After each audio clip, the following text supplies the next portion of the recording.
श्री हरराय जी समर्पण का जो निरूपण कर रहे हैं, वहां तक का विषय कल हमने देखा कि जहां आप ये आज्ञा कर रहे हैं कि प्रभु को हमें अर्धभुक्त पदार्थ का विनियोग नहीं करना चाहिए, और अर्धभुक्त के विषय में ऐसा विशेष निरूपण करने की आवश्यकता क्या पड़ी, इस पर श्री हरराय जी ये स्पष्टता कर रहे हैं कि कभी हम ये समझें कि निवेदन करने के कारण हमारी हर वस्तु ऑलरेडी प्रभु के प्रति समर्पित ही, इसलिए हमें स्वतंत्र रूप से अब कोई विशेष क्रिया करने की आवश्यकता रह नहीं गई, ऐसा यदि हम सोचते हो तो उसका निवारण करने के लिए महाप्रभु जी ने एडिशनली इस बात को कहा कि हमें अर्धभुक्तता का विचार फिर भी करना चाहिए और हर वस्तु का साक्षात या परोक्ष रूप से विनियोग प्रभु को करवाना आवश्यक है, निवेदन कर देने के बाद भी।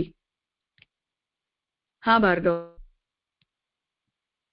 प्रणाम राजा। राजा, ये जो विषय आया कि जो शुद्धि होती है जीव की, वो ब्रह्म संबंध से हो गई है या फिर सेवा में वो दोष अप्लाई नहीं होंगे।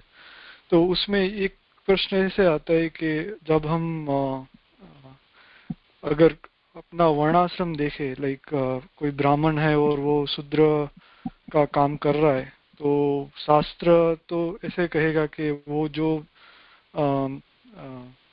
भी आजीविका है वो विधर्म या परधर्म से मिली हुई है, इसलिए उसका कोई शास्त्रीय युक्त उपयोग तो हो ही नहीं सकता है, या फिर उपयोग करें तो भी उसका कुछ मीनिंग नहीं रहेगा। लाइक कोई भी वैदिक कार्य में तो उसका कोई विनियोग नहीं हो सकता है। तो फिर ऐसा जो व्यक्ति है, जो आजकल तो बहुत कॉमन है, राइट, तो और फिर ऐसे जो द्रव्य अर्जित किया हुआ है उसका विनियोग ये हम सेवा में करते हैं, तो उसका भी दोष सर्व दोषों में निवृत्त हो जाएगा या फिर वो अलग चीज है?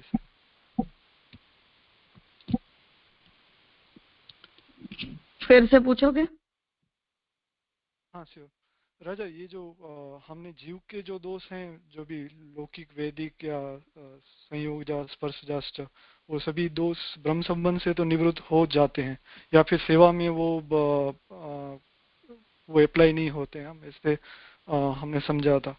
तो फिर जो ऐसे कोई दोस्त हैं, लाइक एक ब्राह्मण है, वो रोज शूद्र का काम कर रहा है, लाइक नौकरी कर रहा है, अपना वर्ण आश्रम से अलग कोई काम कर रहा है, तो वो जो आजीविका है उसका तो फिर शास्त्रीय कर्म में तो विनियोग नहीं है, राइट। तो फिर ये सेवा में अगर वैसे द्रव्य का विनियोग करेगा या फिर आजीविका का विनियोग करेगा, तो वो उसका भी दोष उसमें निवृत्त हो जाएगा, या फिर वो दोष अलग है और जीव के दोष जो हैं वो अलग है, ऐसे हमको सोचना चाहिए? नहीं, वैसे अपने यहाँ हर प्रकार के दोषों को, वहाँ 5 जो दोष हैं, वहाँ लौकिक भी माने गए हैं, वैदिक भी, शास्त्रीय भी दोष सारे माने गए हैं। इसलिए दोषों की गिनती में तो सारे दोष गिन लिए गए हैं।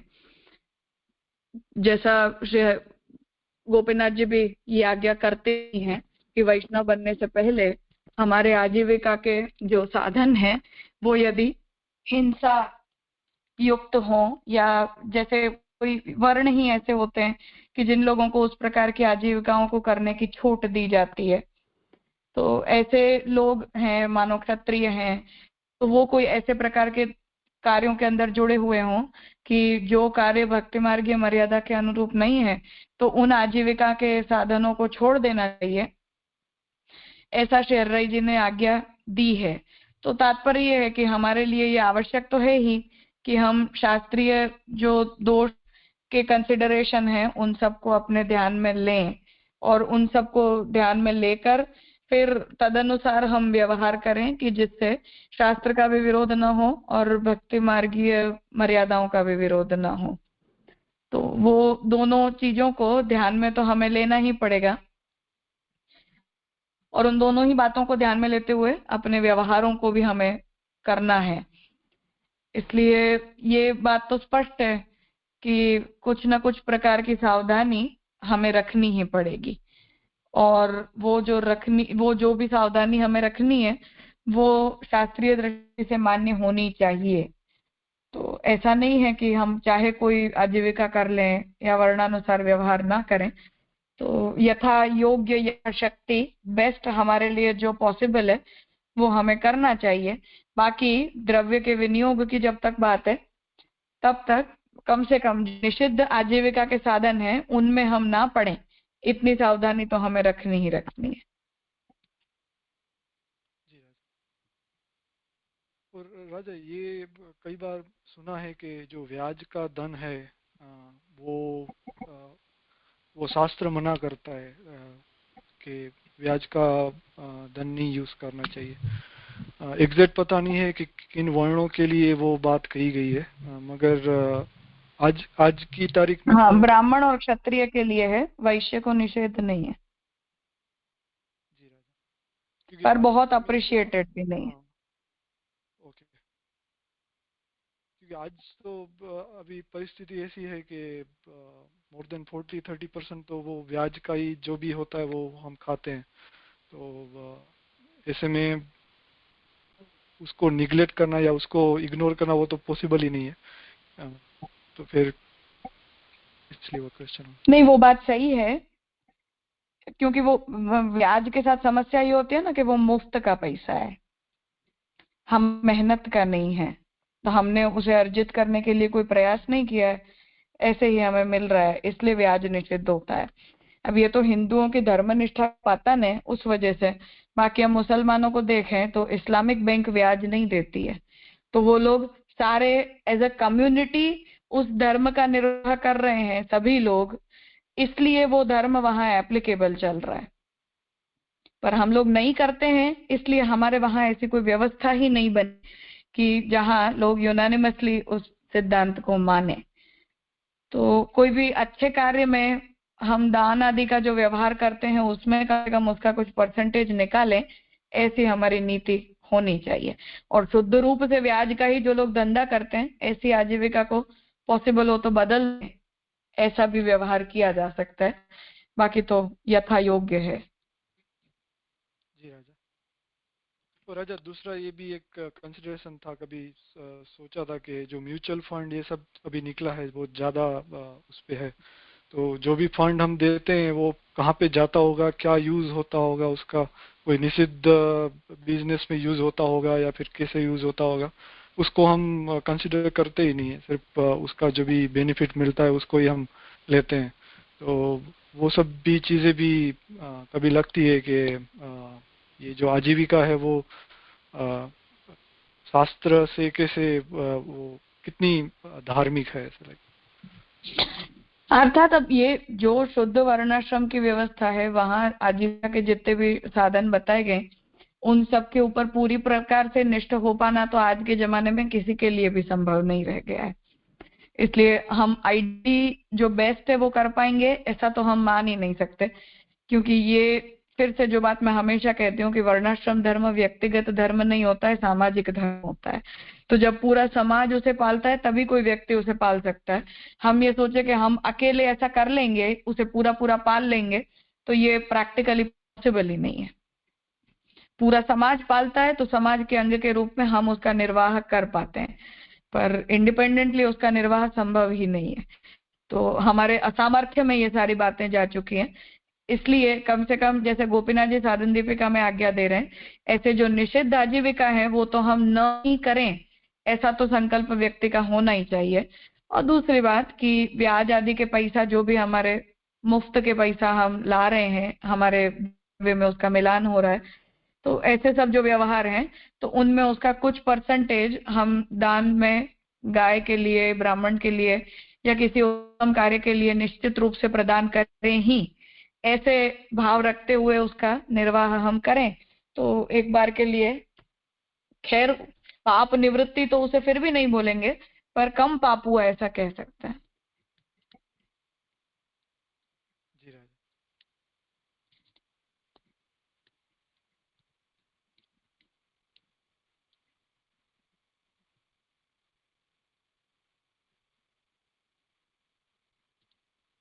हाँ मास्टर जी। फिर जैसे इसमें ये भी तो बताया है, भागवत में भी बताया है कि प्रतिकूल परिस्थितियों में आदमी अपने वर्ण धर्म के प्रतिकूल भी जो उसके व्यापार बिजनेस धंधे वो कर सकता है उसको, क्योंकि आज का समय पूरा प्रतिकूल ही चल रहा है, वर्ण धर्म के अनुसार अनुकूल हो ही नहीं सकता, यह अभी आपने बताया। तो उस कंडीशन में कर सकता है, ये आज्ञा शास्त्र की भी तो आज्ञा है। नहीं, शास्त्र ये नहीं कहता कि जो चाहो कर लो, शास्त्र ये कहता है कि यथाशक्ति निर्वाह करो। हाँ, श्यामू काका जी उसके लिए ऐसा समझाते हैं कि मानो हम अपंग हो गए हों, तो अपंग होना और मृतक होना, इन दोनों में फर्क है। तो कोई व्यक्ति अपंग है तो उसका मतलब ये नहीं है कि वो किसी काम का नहीं रहा तो उसे मार ही दिया जाए। तो हमारे स्वजन होते हैं, अपंग होते हैं, फिर भी स्वतंत्र रूप से वो कोई कार्य नहीं कर पाते, फिर भी हम उनके जीवन का निर्वाह यथाशक्ति करते हैं ही, क्योंकि हमें उनसे प्रेम होता है। उसी प्रकार ये व्यवस्था हमारी अपनी है, हमारे पूर्वजों की है, भगवान के द्वारा बनाई गई है, तो उस व्यवस्था से हमें प्रेम है। वो अपंग हो गई है पर वो मृतक नहीं है, इसलिए यथाशक्ति उसका निर्वाह हमें करना, ऐसा हमें समझना चाहिए। अजय ये तो ठीक है, आपने बताया, अच्छी बात है कि अपन को करना चाहिए, लेकिन समय इतना प्रतिकूल आ गया है कि कोई भी वर्णाश्रम धर्म के अनुसार यदि आजीविका करना चाहे अपनी तो नहीं कर पाएगा, आज किसी भी हालत में नहीं कर पाएगा, ऐसी नहीं समस्या आ मतलब, गई है। हाँ, नहीं बात ये सही है, पर तात्पर्य ये है कि मानो कोई व्यक्ति वैश्य है, व्यापार कर रहा है, शास्त्र विहित आजीविका का साधन है। अब व्यापार में बेईमानी कुछ लेवल तक अलाउड होती है, ऐसा तो नहीं है कि आप पूरे पूरे बेईमान हो जाते हो। तो अपने आप को रोक लो, उस द्रव्य का कुछ सदुपयोग सोच लो। ब्राह्मण हो, सर्वथा गुरुकुल पद्धति से पढ़ाना आपके लिए संभव नहीं है, पर उसका जो भी वेतन आपको मिल रहा है वो भी स्वीकार करना पड़ेगा अपनी आजीविका चलाने के लिए, ये भी बात ठीक है। परंतु अध्ययन, अध्यापन या यजमान वृत्ति संबंधी कार्यों को तो व्यक्ति कर ही सकता है, जिस किसी फॉर्मेट अब अवेलेबल है। स्कूल कॉलेज में पढ़ाओ, चाहे स्वतंत्र रूप से पढ़ाओ वगैरह, पर अध्ययन अध्यापन का कुछ प्रकार का कार्य है, उस रूप में उसका, उस धर्म का निर्वाह करो उस तरह से। जी है। या वर्ण के सांकर्य को हम सामने चलकर इन्वॉल्व ना करें, हिंसा संबंधी प्रवृत्तियों में हम इन्वॉल्व ना हो। ब्याज को लेकर जैसे बात है कि हम ब्याज तो खा रहे हैं, परंतु उसका कुछ अंश हम अच्छे कार्य के अंदर लगाएं। ऐसी सब कुछ अच्छी नीतियों का समावेश करके हम अपने मन से संतुष्ट हो सकते हैं कि 10 वचन नहीं तो एक वचन सही, पर हमने कुछ किया या हमने कुछ करने का प्रयास किया, ऐसा कहने का मतलब। दूसरा जगह भी एक पहले प्रश्न जो आया था उसमें बताया था कि यदि जो है अपन गलत पैसा लेकर आते हैं तो वो जो है प्रभु सेवा में लगा तो अपने दोष निवृत्त हो जाते हैं। उसमें तो ये बताया है पहले के जो अपने दोष हैं वो निवृत्त हो गए, यदि अब इसके बाद आप धर्म संबंध के बाद दोष करते हैं तो वो उनके लिए निवृत्ति थोड़ी बताई है, ऐसा बताया है। तो इसमें कौन सा पक्ष सही मान है? मुझे दोनों ही पक्षों को मानने में कोई आपत्ति नहीं लगती है। यदि हम ये कहते हैं कि अब तक के हमारे सब दोष निवृत्त हो गए, पर अब आगे के जो दोष हैं उनकी निवृत्ति समर्पित जीवन जीने से ही होगी, और उनका प्रवेश हमारे अंदर असमर्पित के त्याग से ही संभव होगा, ऐसा यदि हम मानते हैं तब भी इसमें कोई आपत्ति की बात नहीं है। और यदि द्वितीय पक्ष को मानकर हम चलें कि भगवान ने हमारे उन दोषों को नहीं गिना, तो ये मानने में भी कोई आपत्ति नहीं है कि मानो दोष हमारे अंदर पड़े भी हैं, तब भी भक्ति मार्ग की साधना में यदि वो हमें बाधा रूप नहीं हो रहे हैं तो उनके होने नहीं होने से जीव को ज्यादा अंतर नहीं पड़ना चाहिए, क्योंकि अल्टीमेटली हमारा लक्ष्य तो भगवत संबंध को स्थापित करना है। तो प्रभु हम जैसे हैं ऐसा हमें स्वीकारने के लिए तैयार हैं, तब फिर हम उसकी चिंता क्यों करें। लेकिन तो दोनों ही पक्ष अपने स्थान पर उचित है। बाकी तो जैसा मैंने कल कहा था कि दोनों ही आचार्य वचन है, बड़ों के वचन है, तो हमारे लिए तो इक्वली एक्सेप्टेबल है। नहीं, लेकिन जो है दोस्तों जो है आदमी 3 कंडीशन में करता है, एक तो जानबूझ के करता है, एक परिस्थिति में करता है, यानी जानबूझ के करता है, परिस्थिति में करता है और अनजाने में करता है। तो अनजाने में आप हो जाएंगे, परिस्थिति में किए वो हम माफ हो जाएंगे, पर जानबूझ को जो कर रहा है तो वो तो उसको दिए तो माफ नहीं होना चाहिए। नहीं,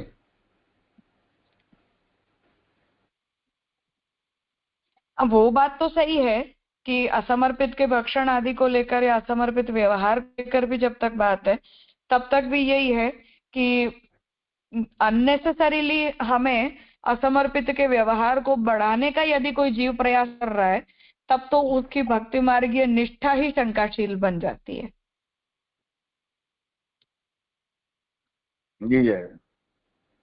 और यदि परिस्थितिवश उसे करना ही पड़ रहा है जहां उसके पास कोई विकल्प ही नहीं है तब भी पश्चाताप की भावना, दोष बुद्धि वहां बनी रहनी चाहिए। ऐसा नहीं है कि परिस्थिति के नाम पर उस प्रकार के निषिद्ध व्यवहारों को हम सर्वसामान्य बना दें।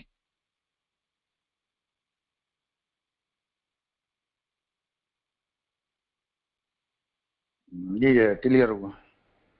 हाँ, तो हमें उसका बोध तो होना ही चाहिए कि हम जो कर रहे हैं वो गलत ही कर रहे हैं, चाहे 100 में से 90 लोग भी ऐसा काम क्यों ना करते हो, पर जो निषिद्ध है वो निषिद्ध है ही।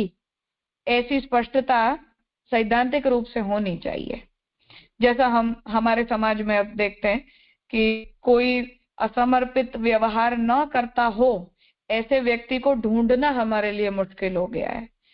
तो ऐसी जो स्थिति है वो निंदनीय है और ऐसा जो व्यवहार है वो भी निंदनीय है। तो ऐसा नहीं है कि 100 में से 90 लोग ये कर रहे हैं, उसका मतलब ये कि ऐसा रिसेंटली कुछ समय पहले गोस्वामी बालक ने अपने प्रवचन में ये बात कह दी थी कि महाप्रभु जी का ये वचन कि असमर्पित वस्तु नामात वर्जनम आचरित, ये आज के कलयुग के और ऐसे 21st सेंचुरी के फास्ट युग में पालने योग्य ही कैसे रह गया है। आज के जो जवान लोग हैं, जो लोग नौकरी करते हैं, पढ़ने जाते हैं, कॉलेज जाते हैं, देश विदेश में घूमते हैं, वो लोग इसका अनुसरण कर ही कैसे सकते हैं। ऐसा कह के उस सिद्धांत या आउटडेटेड बता दो, ऐसा साहस, ऐसा दुस्साहस तो हमारे हमारे द्वारा होना ही नहीं चाहिए कभी। पर हम देखते हैं ये हो गया है, लोग बेधड़क होके बात को बोल देते हैं, उसमें उन्हें पाप वृत्ति भी नहीं महसूस होती कि ये हमने किया वो अयोग्य किया। तो ऐसा बोध ही ना रहे, ये तो अपने आप बहुत ही ज्यादा चिंतनीय विषय बन जाता है उस व्यक्ति के लिए भी और पूरे वैष्णव समाज के लिए भी। पर जब तक ऐसी दुर्दशा न आए और हमारे अंदर उसकी उस विषय में पश्चाताप की बुद्धि बनी रहे, दोष बुद्धि बनी रहे और अपने व्यवहार में परिवर्तन लाने की इच्छा बनी रहे, तब तक एक बार के लिए उस स्थिति को स्वीकारा भी जा सकता है।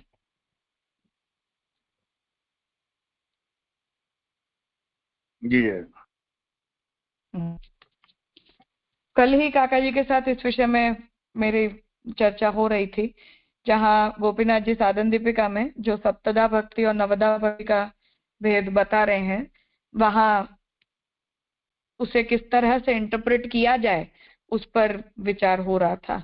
जहां काका जी आज्ञा कर रहे थे कि मानो हमने ब्रह्म संबंध दीक्षा ले ली, हम उसे नवदा भक्ति के अंतर्गत आत्मनिवेदन भक्ति कह भी दें, उसका हम नाम भी ले लें, परंतु जब तक वो आत्मनिवेदन चरितार्थ नहीं होता या असमर्पित व्यवहार, केवल खान पान को लेकर नहीं, हर प्रकार से असमर्पित व्यवहार हमारे बने रहते हैं, तब तक उसे हम आत्मनिवेदन दीक्षा कह दें, फिर भी वो आत्मनिवेदन तो नहीं ही है। तो गोपीनाथ जी उस आत्मनिवेदी को भी सप्तधा भक्ति के कैटेगरी में ही रखेंगे, नवदा भक्ति के कक्षा में नहीं रखेंगे, जैसा हम सभी के साथ हो रहा है। तो उसी तरह से इस बात को हमें समझना चाहिए कि वो व्यवहार जब तक रुकते नहीं तब तक हम उस आत्मनिवेदन को आत्मनिवेदन कह नहीं सकते हैं। जी है।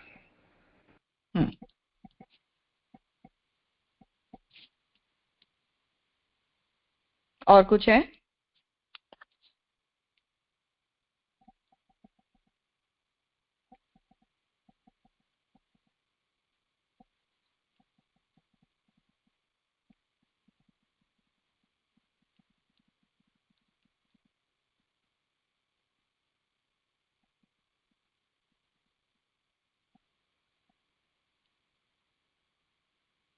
हाँ कृणाल।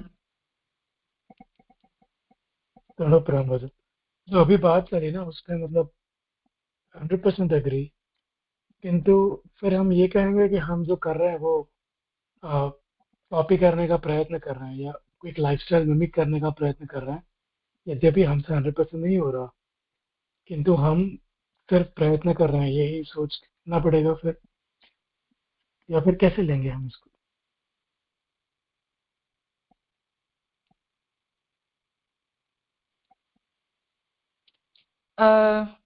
अर्थात एग्जैक्टली किस कॉन्टेक्स्ट में? राजा, अभी आपने जैसे बताया ना जो गोपीनाथ जी का, कि वो सप्तधा भक्ति तक लिमिटेशन जो है, जो गोपीनाथ जी आज्ञा करते हैं, तो जैसे भी गोपीनाथ जी, महाप्रभु जी, कृष्णा जी, सारे हमको शायद इसी कैटेगरी में रखेंगे। जब आप जो है समर्पण 100% नहीं कर पा रहे हो, या फिर कुछ रुकावटें, विघ्न, या समाज की ओर से या खुद की ओर से आ रहा है, तो ऐसे केसेस में जैसे आपने आज्ञा करी, पश्चाताप की भावना होनी जरूरी है। किंतु अगर वो सप्तधा तक लिमिटेड है, तो फिर वो जो है वो आ, जो कर रहा है क्रिया के लेवल पर, तो वो सिर्फ क्रिया के लेवल पर रहेगा, या फिर वो सिर्फ हम ये समझेंगे कि हम कुछ कॉपी करने का प्रयत्न कर रहे हैं, जो जैसे क्या बोलते हैं उसको, not a real but prototype जैसा कुछ कर रहे हैं। रियल भक्ति या रियल सेवा नहीं हो रही है, वो उसकी प्रतिकृति जैसा कुछ, इस सेंस।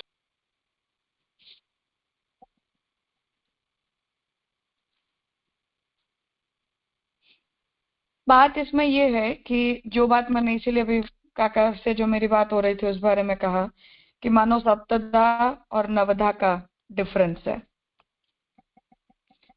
तो सप्तधा और नवधा का जो भेद है उसे आइडियली साधन दीपिका में गोपीनाथ जी ने इस तरह से बताया है कि जो शरण दीक्षार्थी हो और ब्रह्म संबंध दीक्षार्थी हो। तो हम आजकल जैसे ब्रह्म संबंध दीक्षा को जितना लाइटली लेते हैं और ऐसा समझते हैं कि हाँ हम भविष्य में कभी कर्तव्य परायण हो जाएंगे, परंतु अभी के लिए तो दीक्षा ले लो या दीक्षा लेके और जो हो रहा है वो करो। तो उतना हल्के में हम जैसे इससे ले रहे हैं, उतना हल्के में गोपीनाथ जी नहीं लेते हैं और ना उतना हल्के में हरिराय जी लेते हैं। जिस वजह से हरिराय जी ये कहते हैं कि भगवान का जब तक हमें शुद्ध प्रेम प्रभु के प्रति उदित नहीं हो जाता, तब तक हम भगवान का जो स्पर्श करते हैं वो सावरण स्पर्श करते हैं, निरावरण हम स्पर्श भी नहीं करते। तो ये जो हम कहते हैं, इस प्रकार के वचनों को हम ऐसा समझते हैं कि हमें बहुत हर्ट हो गया कि हम हमारे सेवे का सावरण स्पर्श कर रहे हैं, ऐसा हम बोलेंगे। पर उनकी तरफ से ये उस व्यवस्था को सुरक्षित रखने का उनका भाव है। जैसे हम ये कहते हैं कि अनधिकारियों को हमें ब्रह्म संबंध नहीं दे देना चाहिए, जो सेवा परायण नहीं हो सकता है उसे ब्रह्म संबंध लेने की उतावल नहीं करनी चाहिए। यह स्पष्ट रूप से हमें दिख ही रहा है कि अभी कुछ समय तक व्यावृत्त होने के कारण या पढ़ाई लिखाई के कारण भगवत सेवा में निष्ठ नहीं हो पाएंगे, तो हमें इस समय ब्रह्म संबंध नहीं लेना चाहिए। तो ऐसी सारी स्थितियां जो हमें दिखाई दे रही हैं, उसमें उस व्यवस्था को सुरक्षित रखने के भाव से हरिराय जी आज्ञा कर रहे हैं, उसी भाव से गोपीनाथ जी भी सप्तधा और नवधा में उसे विभाजित कर रहे हैं।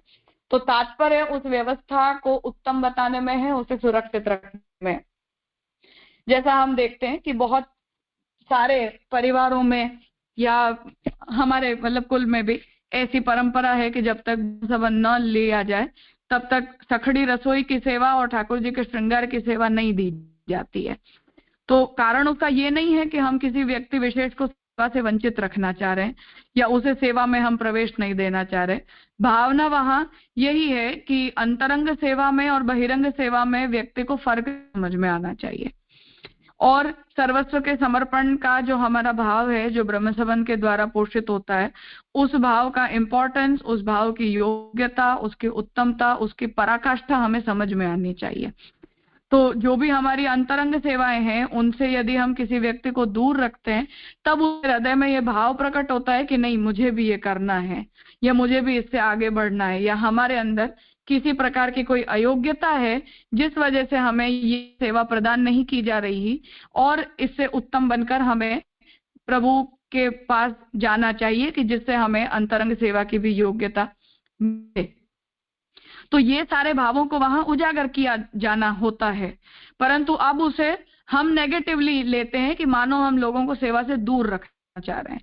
पुराने जो बड़े लोग हैं उन्हें हम देखें कि आचार मर्यादा को लेकर उनका जो आग्रह है, जिसे अब गलत प्रकार से दुराग्रह का नाम दे दिया जाता है, वो इसीलिए दिया जाता है कि हमें अपनी मर्यादाओं का और प्रभु संबंधी अपनी योग्यताओं का हमें ज्ञान होना चाहिए। तो जहां जो स्थिति हमारे लिए असंभव हो जाती है वो एक स्थिति अलग होती है, और आलस्यवश हम जो व्यवहार नहीं करते हैं वो एक दूसरी बात होती है। तो इन दोनों के बीच में एक बाउंड्री ऑफ डिस्टिंक्शन बना रहना चाहिए, जिस वजह से बड़े लोग ये कहा करते थे कि नहीं, इतनी तुम्हारी योग्यता नहीं है, या इतना यदि तुम मिनिमम नहीं करते हो, बैर मिनिमम इतना तुम नहीं करते हो, तो हम तुम्हें इस प्रकार की सेवा में प्रवेश नहीं दे सकते। तो उसका परिणाम यह आना चाहिए कि व्यक्ति के हृदय में आरती प्रकट होनी चाहिए, एक उस प्रकार का भाव प्रकट होना चाहिए कि जो उसे आगे बढ़ने के लिए प्रेरित करे, बजाय कि वो उन लोगों के प्रति अपने अंदर नेगेटिविटी लाए जो अपनी तरफ से भक्ति मार्गीय मर्यादाओं का पूरी रूप से पालन करने के लिए तत्पर हैं और निष्ठ हैं। तो इन बातों को हमें यहाँ समझना चाहिए कि हरिराय जी का भी इसीलिए ये डिस्टिंक्शन है, और उसी वजह से गोपीनाथ जी भी आज्ञा कर रहे हैं कि जब तक ऐसा भाव नहीं उपस्थित होता तब तक हम उसे सप्तधा कहेंगे, हम उसे नवधा नहीं कहेंगे। और यही बात हमें पुराने लोगों के व्यवहार में और सेवा संबंधी जो मर्यादाएं हैं, लिमिटेशन, वहां भी हमें देखने मिलती हैं कि ऐसा करो, ऐसा मत करो। सामान्य से सामान्य वेश को लेकर जो चीज है कि ठाकुर जी के सन्मुख हमें म्लेच्छ वेश में नहीं जाना चाहिए, वो हमारे लिए अनुकूल व्यवहार नहीं है, प्रभु की मर्यादा के अनुरूप वो व्यवहार नहीं है। अब आज जो भी लोग अपने घरों में से करते हैं, उनके घर के बच्चे पैंट शर्ट पहनकर, शुरुआत दर्शन से होती है कि हाँ ठीक है तुम जा रहे हो तो दंडवत करके जाओ, तो दर्शन में ठाकुर जी के सन्मुख उस प्रकार के अशुभनीय वेश में हम उपस्थित हो जाते हैं, और फिर धीरे धीरे वो वेश हमें बुरा लगना बंद हो जाता है, जिसका परिणाम वहां तक आता है कि ठाकुर जी के चरण स्पर्श और सेवा तक वो उस वेश में प्रवेश कर जाते हैं। वो मैंने देखा है, इसलिए मैं कह रही हूँ। तो मर्यादाओं का उल्लंघन इस तरह होता है, धीरे धीरे होता है, और वो एक पीढ़ी में इतना होता है कि हाँ तुम कुर्ता पजामा पहनकर जाने लगे, और दूसरी पीढ़ी तक ये होता है कि वो चड्डा बनियान पहनकर भी ठाकुर जी के सन्मुख चला जाएगा। तो कब तक बचपने का व्यवहार है, कब तक बड़प्पन का व्यवहार है, किस सेवा में किस व्यक्ति को कब अधिकार मिले कब अधिकार ना मिले, इस विषय में कोई ना कोई प्रकार की मर्यादाओं का तो होना आवश्यक है, और वो आवश्यकता उस व्यवस्था की सुरक्षा के लिए होती है, किसी को उससे वंचित रखने के लिए नहीं होती है। इन दोनों परिस्थितियों में हमें भेद समझ में आना चाहिए, कहाँ हमारा आलस्य है और कहाँ वस्तुतः हमारे लिए कोई स्थिति असंभव है। इन दोनों में भेद समझ में आना चाहिए। क्या करना वस्तुतः असंभव होता है और क्या करना हमारी सोची हुई मानसिकता या हमारी लालसा मात्र है, इन दोनों में हमें भेद समझ में आना चाहिए।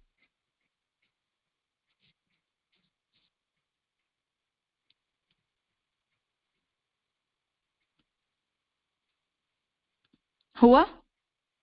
जी राजा, एकदम स्फुट हुआ, धन्यवाद। हाँ, ये सब व्यक्तिगत विषय हैं, ये सामूहिक रूप से इन विषयों में हम निर्णय नहीं दे पाते हैं कि हर किसी को क्या करना चाहिए, किसी को क्या नहीं करना चाहिए, परंतु कुछ सामान्यतम चीजें तो ऐसी हैं जिनके विषय में ऐसा लगता है कि ये तो टू बी अंडरस्टूड है। तो जैसे हमारे ताज जी के जो भाई थे, चिन्नू ताज जी गोकुल विराज थे, तो वो कभी भी असमर्पित का त्याग करने के लिए जो व्यक्ति तैयार न हो, खान पान को लेकर कम से कम, क्योंकि अन्न दोष और संग दोष को सबसे बड़ा बताया गया है, उन्हें वो कभी भी ब्रह्म संबंध दीक्षा नहीं दिया करते थे।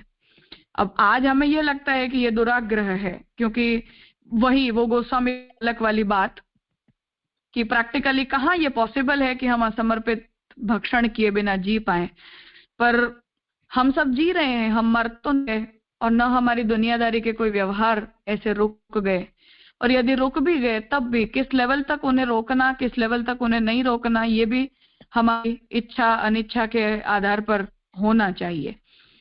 तो ये सब चीजें हैं कि हमें सेल्फ इंट्रोस्पेक्शन की आवश्यकता है और ये व्यक्तिगत है पुनः। पर कुछ सामान्यतम चीजें हैं जिनके परिणाम, दुष्परिणाम, विपरीत परिणामों के लिए फिर व्यक्ति को तैयार रहना चाहिए, जो अल्टीमेटली उसके भक्ति मार्गीय साधनाओं में अवरोध रूप तो बनेंगे ही बनेंगे, चाहे उसे कोई भी नाम दे दिया जाए।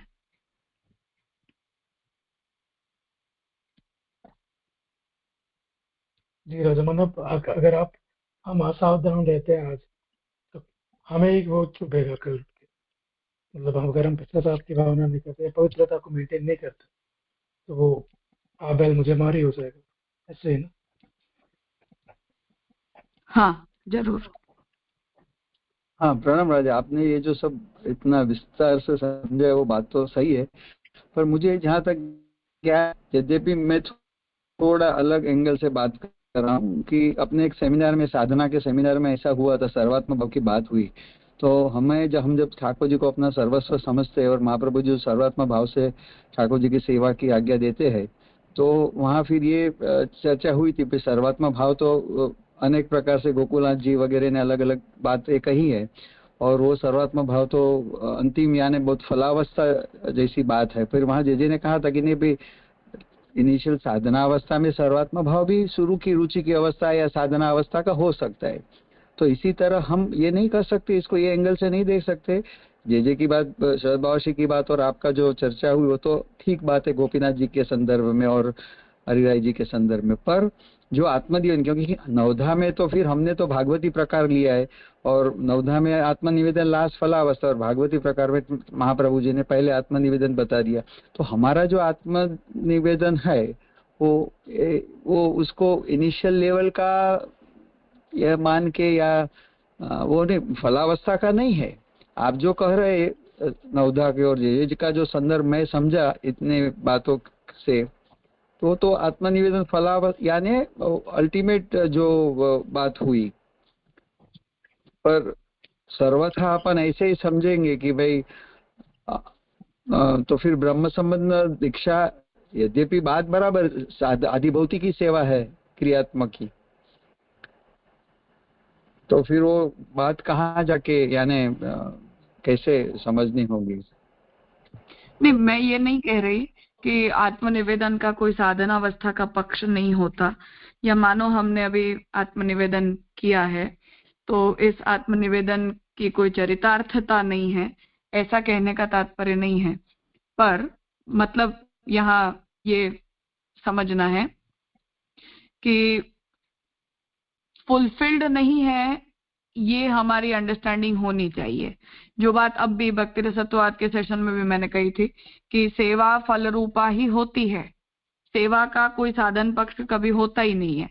हम साधन अवस्था में या फलावस्था में होते हैं, हमारे इमोशनल स्टेट के बेसिस पर हम उसे साधन या फल का नाम देते हैं कि हमने जो किया वो साधन किया या उसकी फल रूपता का अनुभव किया।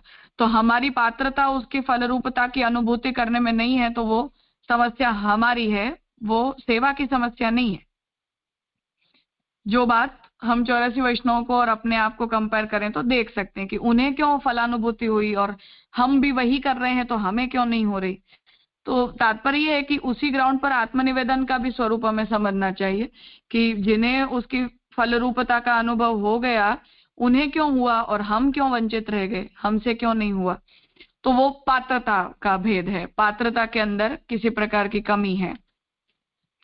तो उस ग्राउंड पर इस बात को हमें इवेल्युएट करना चाहिए कि आत्मनिवेदन दीक्षा को भी, जैसे हम सेवा की साधनावस्था और फलावस्था कहते हैं, ऐसे हम आत्मनिवेदन को भी लेते ही हैं। पर जो मर्यादाएं बेयर मिनिमम हैं वो हैं, जिन्हें क्रॉस करने के कारण ऐसी अव्यवस्था संप्रदाय में उपस्थित हुई है, जो अव्यवस्था के हम सभी साक्षी हैं।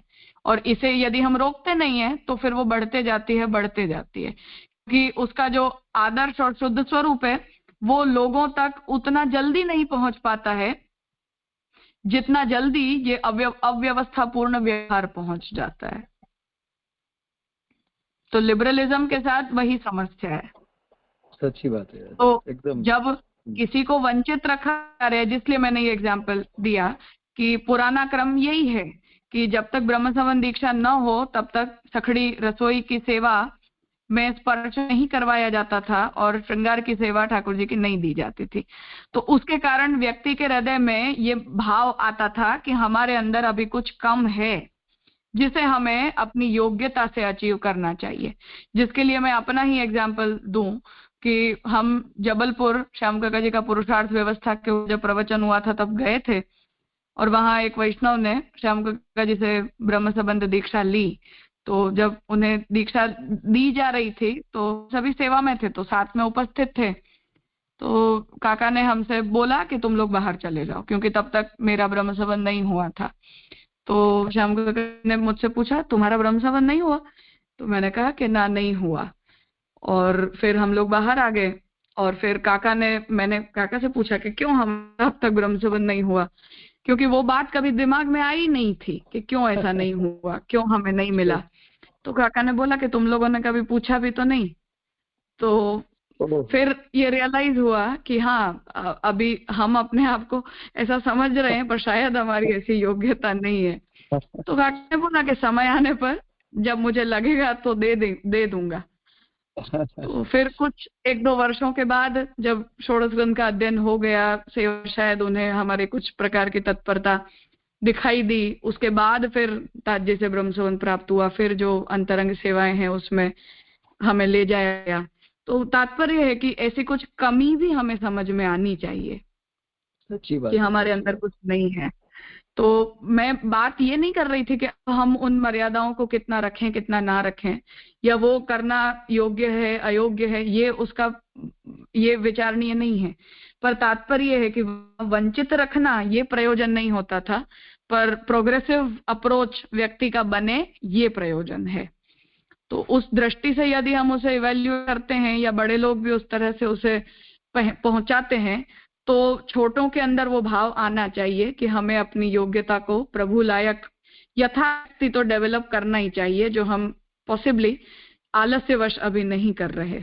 तो ऐसा प्रोग्रेसिव अप्रोच उस मर्यादा की बाउंड के कारण समझ में आता था। उसे ऑलवेज किसी को वंचित रखने के लिए ही किया जा रहा है ऐसे रूप से नहीं समझा जाता है। बहुत खूब जी, बहुत अच्छी बात, मजा आ गया। हाँ, धन्यवाद प्रणाम।